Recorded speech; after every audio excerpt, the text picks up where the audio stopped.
และខណាតិចតុកៈរបស់ទោសៈមាន4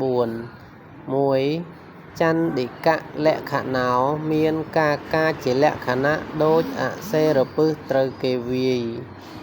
2. វិសបនៈរសោអត្តណោនិស្សយតហនៈរសោវា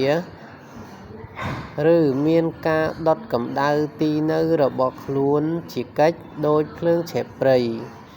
3. ទុសៈអ្នកបច្ចុប្បដ្ឋាណោមានការប្រទុសរាយជាអាការៈប្រកបដោយសត្រូវបានឱកាស 4. អគ្គាតវត្ថុបតតដ្ឋាណោមានអគ្គាតវត្ថុជាហេតុចិត្ត ចឹងអគ្គាតវត្ថុ10យ៉ាងហ្នឹងគឺមានដូចតទៅ 1. គំនុំកើតឡើងថាជនឯណោះបានប្រព្រឹត្តនៅអំពើមិនជាប្រយោជន៍ដល់អាត្មាអញ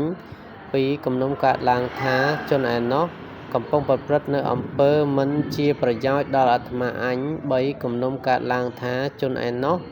នឹងប្រព្រឹត្ត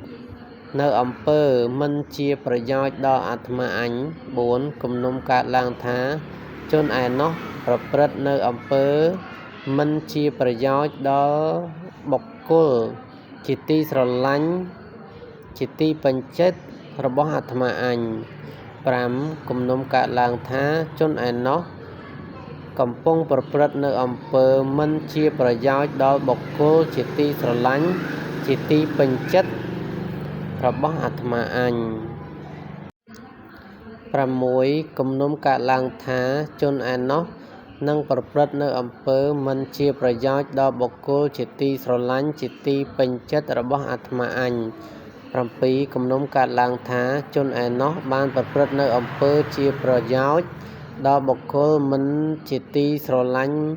មិនជាទីពេញចិត្តរបស់អាត្មាអញ 8. គំនុំកើតឡើងថាជនឯណោះកំពុងប្រព្រឹត្តនៅអំពើជាប្រយោជន៍ដល់បុគ្គលមិនជាទីស្រឡាញ់មិនជាទីពេញចិត្តរបស់អាត្មាអញ 9. គំនុំកើតឡើងថាជនឯណោះនឹងប្រព្រឹត្តនៅអំពើជាប្រយោជន៍ដល់បុគ្គលមិនជាទីស្រឡាញ់មិនជាទីពេញចិត្តរបស់អាត្មាអញ 10. សេចក្តីក្រោធកើតឡើងក្នុងទីមិនគួរដូចពេលដែលដើរជំពប់ឬជាន់បន្លាជាដើម